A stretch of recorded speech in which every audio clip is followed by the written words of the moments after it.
Right. Hey, welcome, folks. Mil-Spec Opsmaker here. It's going to be your SITREP. It's 6/6/2024, and I'm coming to you live here from the Monkey Lounge in the great state of Texas. As we get into this, we're going to talk about some of the hypersonics. We're going to go into a little more detail around the R135 or the RC135 rivet joint.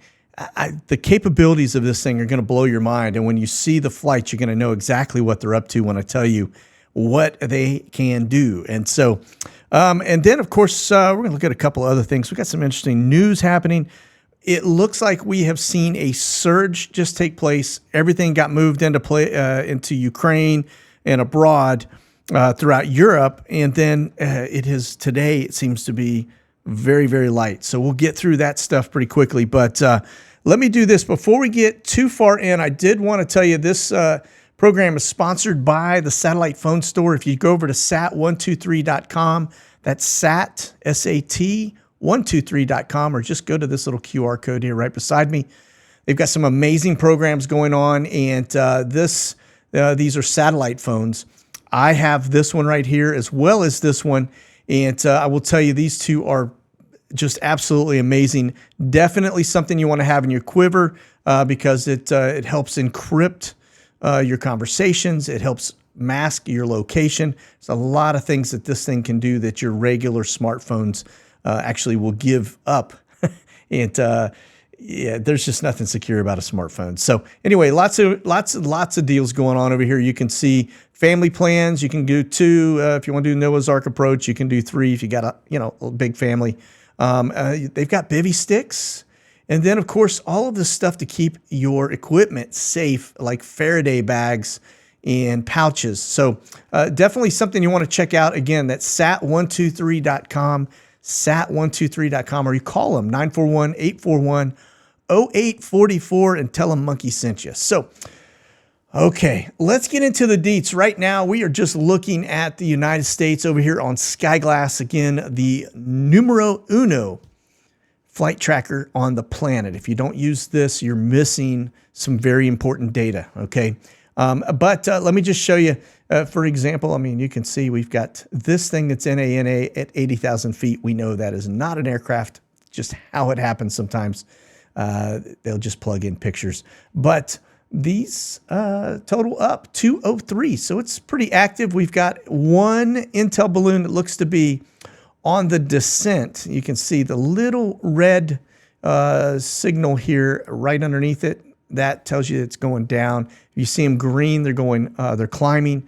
And if you see this blue like this, just means they're level at that altitude. So, but yeah, about 203. I've stripped out Tex-2s and all the other trainers that go along with it.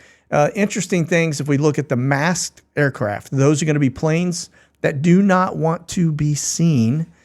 So they kind of go, you maybe heard of them as blocked, right, from time to time. But anyway, this is going to be all your masks up there that are flying incognito.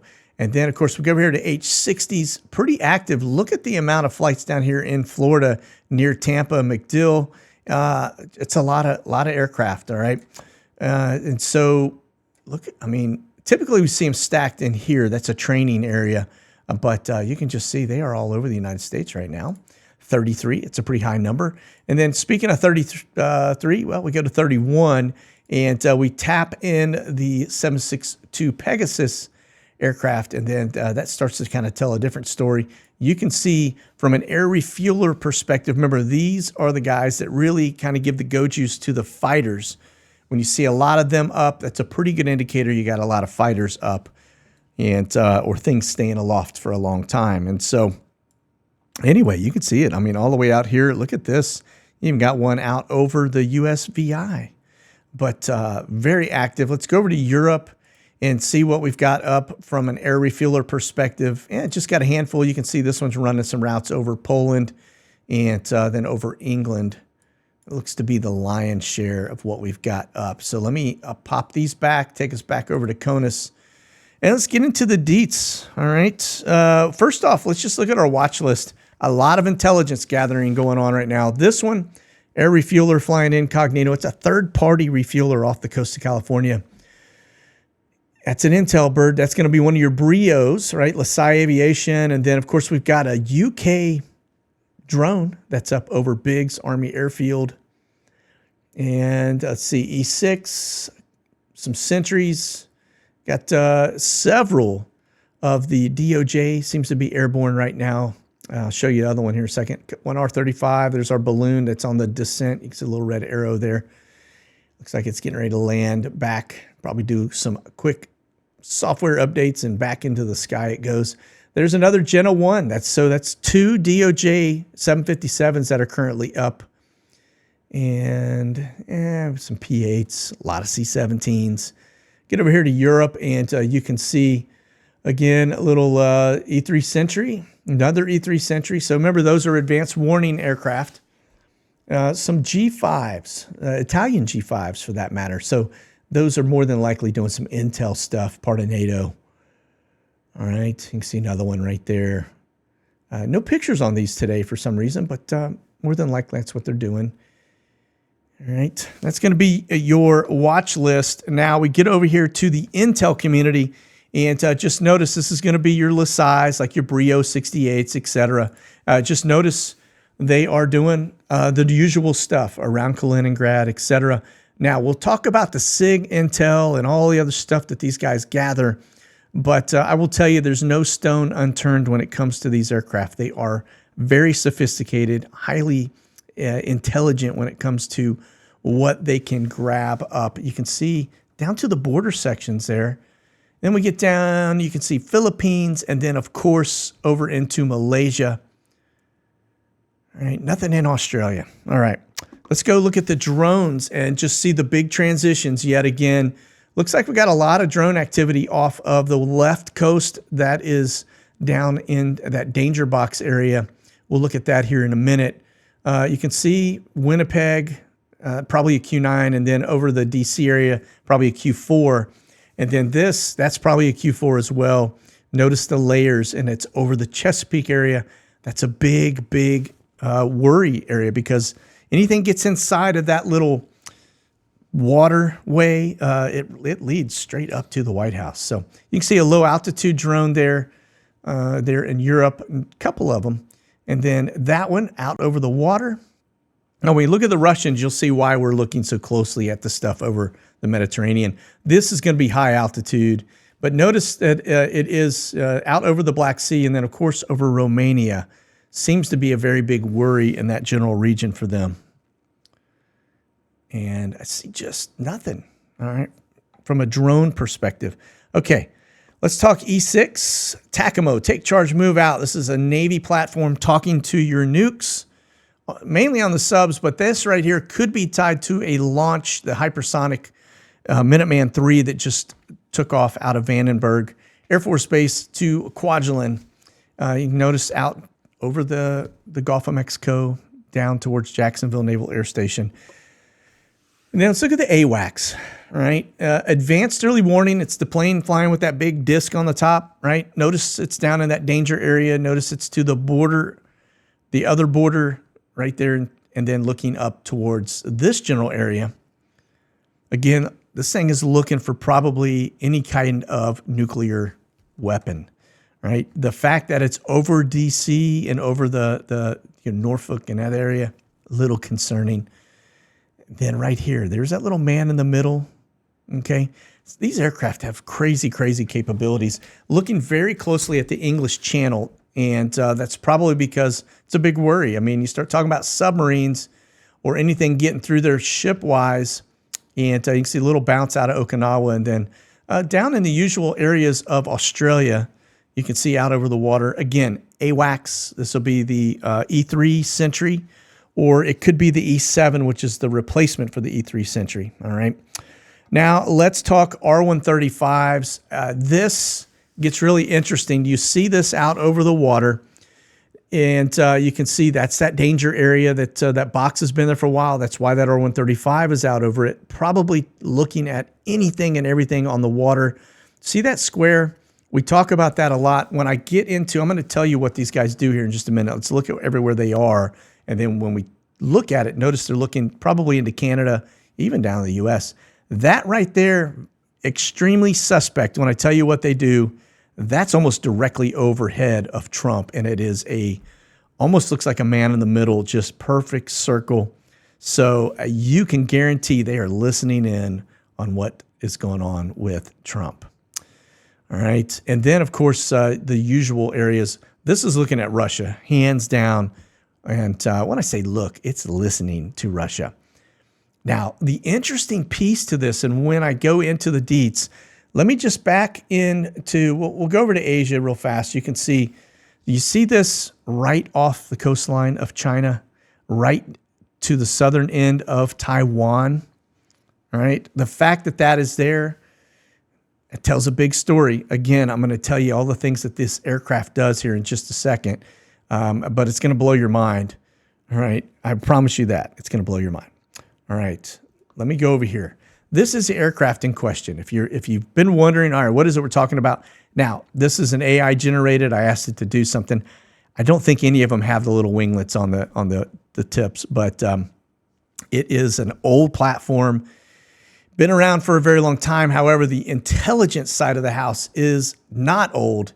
And let me just say, kind of go through what the RC Rivet, this is the RC135, it's either the V or the W, which is a Rivet joint variant, okay? And it is primarily tasked with signal intelligence, or SIG-INT, okay? SIGINT. So here's some of the stuff it does. Communications intelligence. So it intercepts and analyzes voice and data communications. Think about your smartphones. All right, and you start talking about these things right here, highly, highly susceptible to that. This can involve monitoring radio transmissions, satellite communications, and other forms of electronic communications between adversaries. Now, notice they say the word adversaries. Also, electronic intelligence, intercepting and analyzing non-communication signals. This includes like radar, all right, missile guidance signals, and other electronic signals that provide information about the operation capabilities of basically the enemy's weapon systems and radar installations. So things like S-300, S-400 missile defense systems that have radars on them, that anytime they move those, because those are all, for the most part, they're all going to be mobile.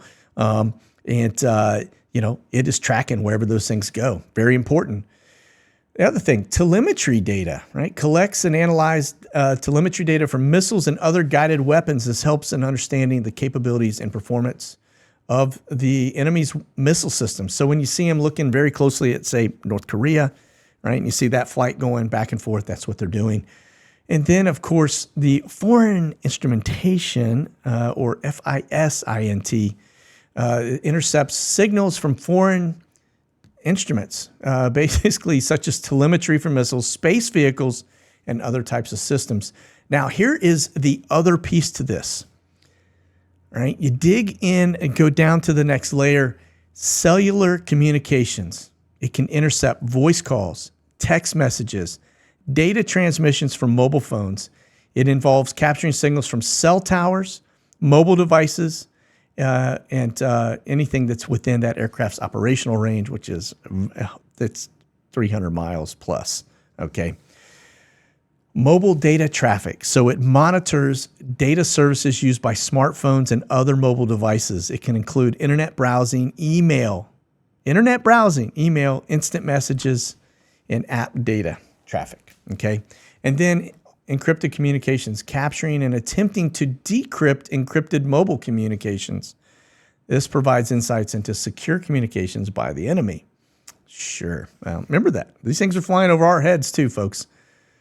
Okay, and then location data, right? From that, basically from a mobile phone signal, it can be used to track the movements and locations of individuals or groups of interest. When I show you the stuff that they're looking at in Montana, that's exactly what's going on here. They are tracking, if it's cartel, militia, whatever it may be, that is exactly what they are doing, right? They're not talking to the missile silos, okay? And then, of course, signal analysis, right? There's all of those mobile signals that identify and categorize different types of communication and devices is being used. So this thing is basically doing all kinds of stuff. And it's used for mil ops, it's used for strategic planning, and as they call, national security. So if you have been wondering every time I talk about this, R135 has the capability to track an object the size of a soccer ball from 300 miles away. That's it. And this is the stuff that it does. So now you are informed. It's why those Faraday bags are so important, because you can take that if you want to protect your data. You see this thing flying around, boop, slip it in there. That bad dude is not going to get any type of communicate with anything in the sky. So, okay, that's R135s. Let's look at the C-17 traffic. This is an interesting piece because over the last 3 days, it's slowed down a lot into Hawaii, but just notice the amount of traffic there, Southern California, right down to the border. That tells me they're probably bringing things like MREs, et cetera, to the influx of people coming across the southern border in California. Then look at this sea of traces going across the drink. C-17s, that's military movements. That's going to be bringing tanks, anything logistically needed to support tanks, all kinds of stuff in and out of Ramstein. Notice you got a pretty heavy flow into Hungary, and look at this, RZE. A lot of flights into RZE. Right? The fact that it has gotten so quiet now, it tells me everything's in place. We hear all this chatter about NATO green light in Ukraine to start popping things off inside Russia.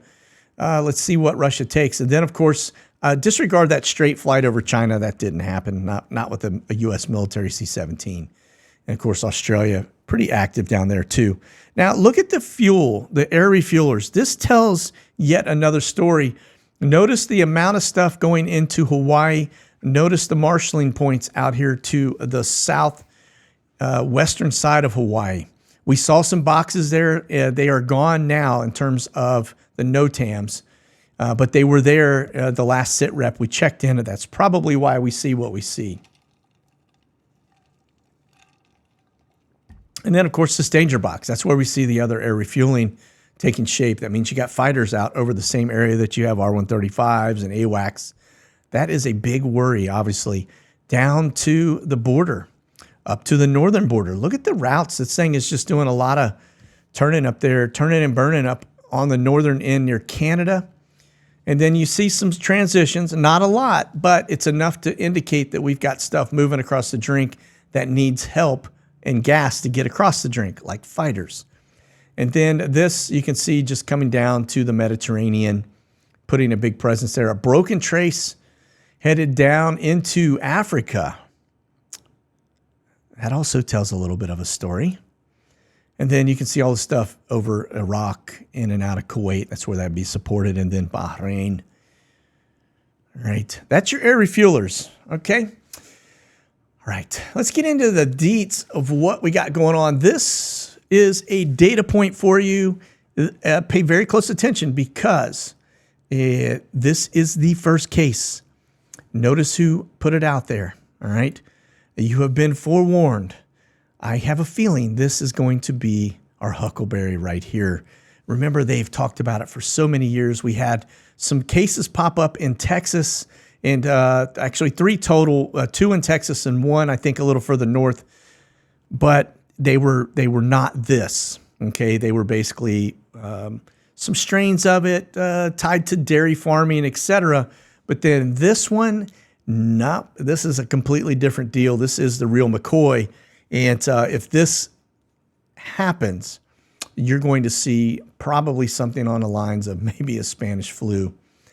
This guy that went in, he basically, this is the first ever fatal case of bird flu. All right.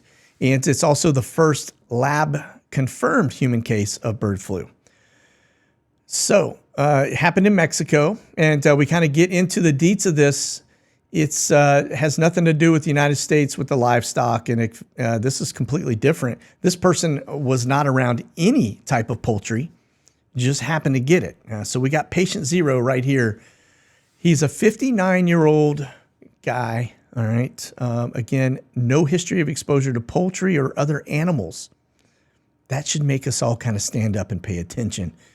But he checked in, and on the same day did not check out. So 59 years old. They say that he had a history of chronic kidney disease, type 2 diabetes, and long-term systemic, basically arterial disease, right, and hypertension.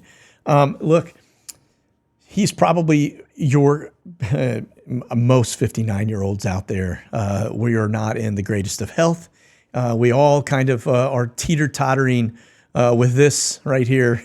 And, you know, he checked in and, like I said, same day died. So said he had, this is the interesting piece of what took shape when he went in, but he was basically had a fever, nausea, diarrhea, and shortness of breath, and then just kind of a general malaise. But yeah, that's how it went down. So pay attention, all right? All right, let's talk hypersonics for a minute. The U.S. tests a hypersonic nuclear missile. This that can reach Moscow in 30 minutes. This was actually the Minuteman III. If you're not familiar with it, it's been around since about 2019, I think, and it replaced the Minuteman II. The big difference between them is just actually the speed at which it travels. The Minuteman II launched out of Vandenberg and went to Kwajalein Atoll. And that, if you're not familiar with Kwaj, that is used to be a Ronald Reagan Star Wars program location. It probably still is. Space Force operates out of there. That kind of tells you all you need to know. But I used to live out there. I'm very familiar with it. You can launch a Minuteman II ICBM from Vandenberg into Kwajalein. It's 4,000 miles to that location from Vandenberg, roughly. It takes about 18 minutes. So that's with the Minuteman II. With the Minuteman III, it is hypersonic. So Minuteman II was a Mach 22. Minuteman III is Mach 23. So it's just a skosh higher. The manufacturer, it's a 3-stage rocket system, solid propellant rocket motors made by ATK. Now, there are only about 5 rocket manufacturers for the DoD inside the United States. Most of them are at capacity. Most of them don't really have anything new. They're trying new things. But for the most part, that's your swim lane. You got 5 of them to deal with, and everybody's competing for that business. Now, the other piece, too, that is interesting when you start talking about hypersonics and why they're a game changer, if you look at the test programs, in order to actually get something implemented and put into play, you have to have test ranges. Most of those are El Occupido, right? You got one down here in South Africa. You've got one in Australia, which, out here. You've got something in Kwajalein you can test from there as well. Vandenberg is another one, but there just aren't a lot of locations that you can get these things tested. So if you are developing a weapon system, you are basically hand-tied, or your hands are tied with the availability of test ranges. So you hear white sands, et cetera, but when you start talking about hypersonics, you need a pretty big distance to do this stuff. And the Russians are no different. You see, they only have a handful of places, too, that they can test. Most of their stuff goes north, but they do have stuff out here that comes out over the Pacific. So that's where we are with that. Now, let me do this too. I want to show you something I was just looking at, and it just kind of caught my eye as I got into one of the bigger cities here, because it's just an interesting data point when you start talking about China. And let's see. Let's just go into one of the big cities, and you will notice something that kind of stands out as you get down and drill down a little lower, and that is, does anything catch your eye here? Right? Do you see like a sea of blue roofs? See these blue roofs? They're popping up all over the place in China. As you get in kind of a little zoomed in, you can start to see. This is kind of an industrial area, but just notice the amount of blue roofs. I don't know what else to tell you on that, other than I just, when I started getting in and down a little lower into the communities, I just started noticing there was just a sea of blue roofs. Anyway, Just a data point for you. All right. Hey, look, you can see this box is getting ready to click on. This is an up-and-coming box. This is a danger box extended. As we get over into the NOTAMs, just notice off the East Coast, very, very active. Out over the Gulf of Mexico, same thing with the danger boxes. One thing that I have noticed, all of the flights in and out of Europe have subsided significantly. Not the volume that we saw 5 days ago. The other thing I'm noticing too is Flashbang is not on the move. He seems to be staying put for some crazy reason. All right, up here, you notice you got some round boxes. Going to be exercise scheduled up near Iceland. That'll run till June 14th. Starts here yesterday, actually. Some more stuff off the coast of Scotland. And, you know, for the most part, everything looks to be in line with what we've seen. This looks to be a missile box. This is probably, because of the sloppiness of it, is probably an inbound. So it's probably Starlink or something that's going to be breaking up over the Indian Ocean. All right, let's move on. Okay, the WS&T aspect. This becomes important. We start talking about exercises and red flags. This is going to be Nellis Air Force Base.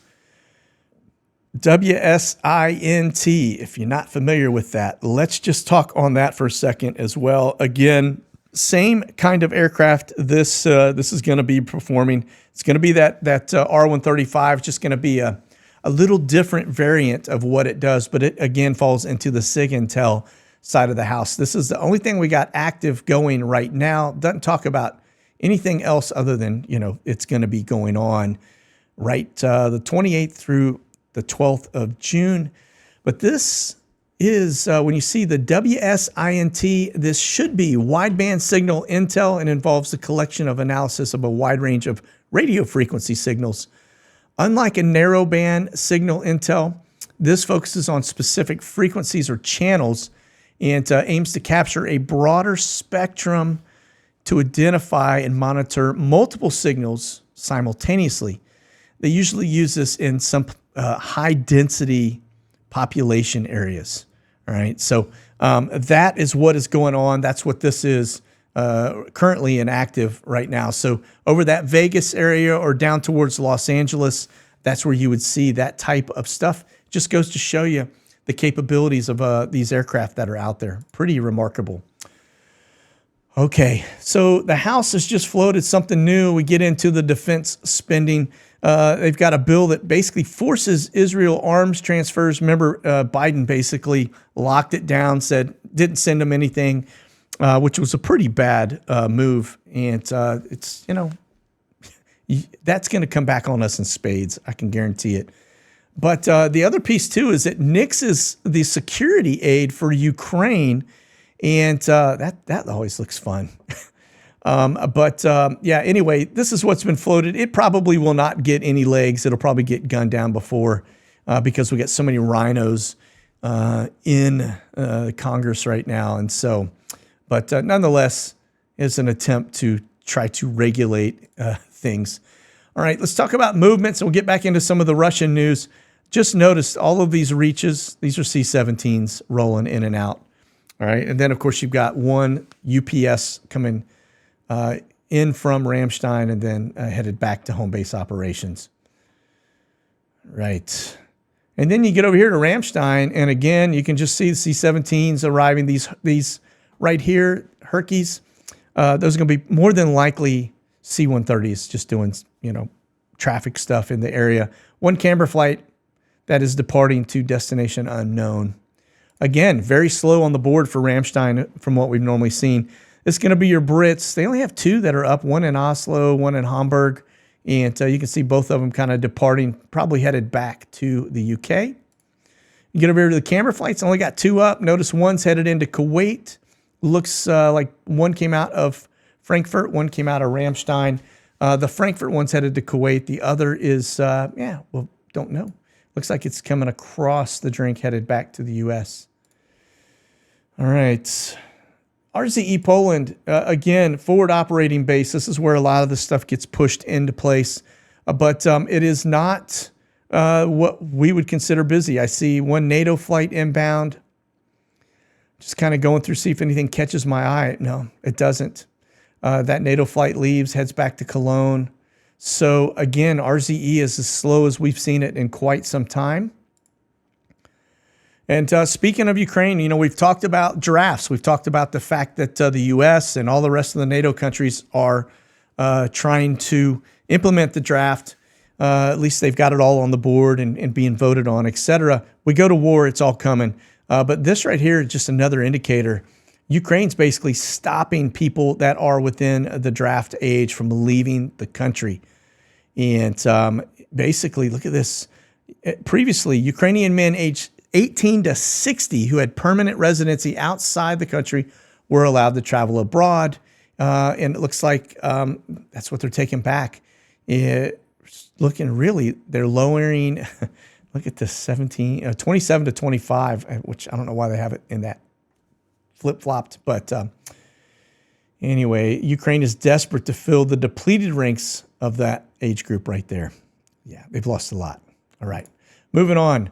This one just is an important one for the U.S. dollar, because when this thing goes south, there are going to be a lot of countries that just bail off the dollar just to try to keep from ottering their entire economy. So everybody is so attached to the dollar that when the dollar collapses, and it's coming because you can't spend like you can't have the interest on the debt that you have and maintain that. It's impossible. The day of reckoning is coming, folks. But look at this. Kremlin is basically having discussions with Turkey, who says they want to join BRICS. Look, we've talked about this with Ezekiel 38. There is a very close relationship between Russia, Turkey, and Iran. Turkey is a NATO member.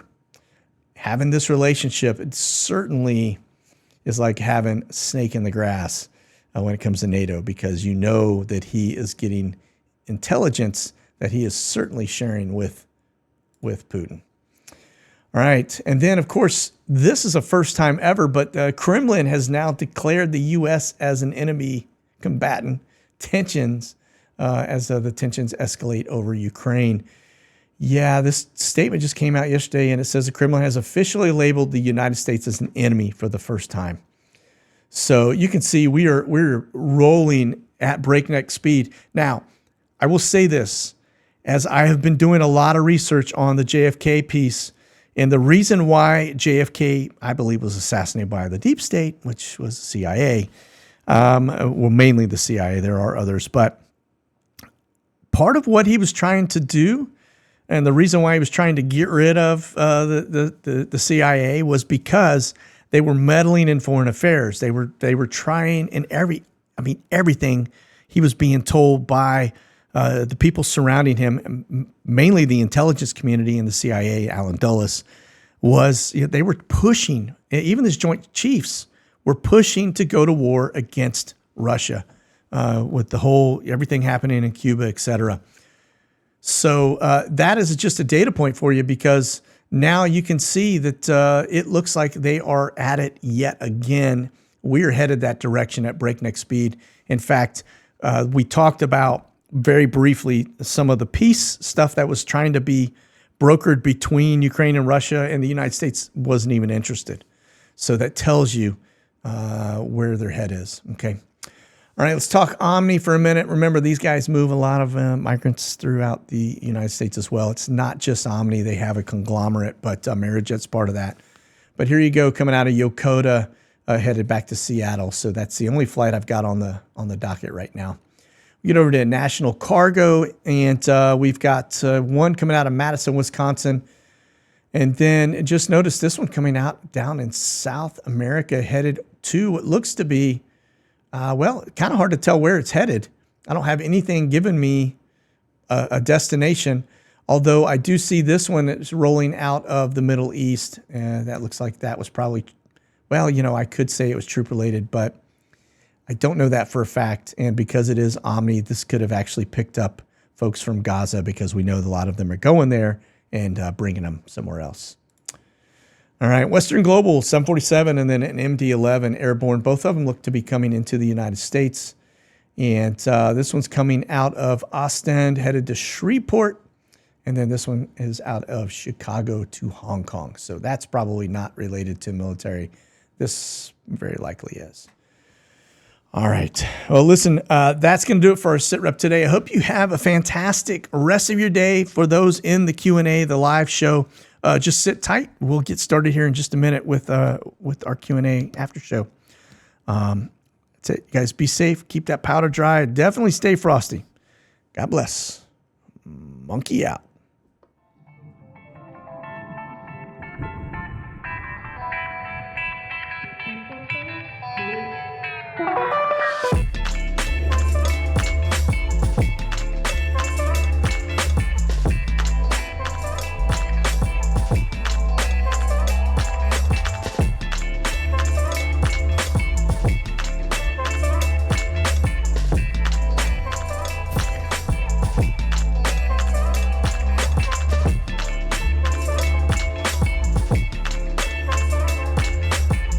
Artisan handcrafted soaps. Get yours in the Monkey Werx shop today.